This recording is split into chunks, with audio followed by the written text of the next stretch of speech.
En 1841, Mary Cecilia Rogers, une jeune femme de 20 ans, travaillait comme employée dans un magasin de tabac à New York. Sa beauté captivante attirait de nombreux clients et elle était surnommée la belle de la maison de tabac. Sa disparition et son meurtre tragique allèrent devenir l'un des mystères les plus célèbres du 19e siècle. Le 25 juillet 1841, Mary quitta la maison de sa mère en disant qu'elle rendait visite à une tante. Elle ne revint jamais. 3 jours plus tard, son corps fut retrouvé flottant dans la rivière Hudson, près de Hoboken, dans le New Jersey.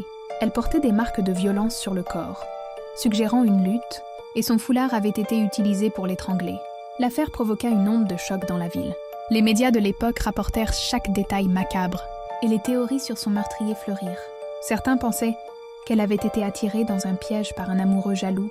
D'autres soupçonnèrent qu'elle avait été attaquée par une bande d'hommes dans un lieu isolé. Les enquêtes n'apportèrent aucune réponse claire. Les autorités interrogèrent plusieurs suspects, dont son fiancé, Daniel Payne, qui tomba dans l'alcoolisme après sa mort. Payne fut retrouvé mort quelques mois plus tard, près de l'endroit où le corps de Mary avait été découvert, laissant derrière lui une note évoquant sa culpabilité pour ne pas avoir pu la protéger. Ce qui rend le cas encore plus célèbre, c'est qu'il inspira Edgar Allan Poe pour son célèbre récit « Le mystère de Mary Roget ». Poe tenta, par le biais de la fiction, de résoudre le meurtre de Mary en utilisant une méthode logique et déductive. Pourtant, dans la vraie vie, le mystère reste entier. Le meurtre de Mary Rogers demeure non résolu à ce jour, un rappel poignant de la fragilité de la vie et des ténèbres qui peuvent se cacher dans l'ombre des villes animées.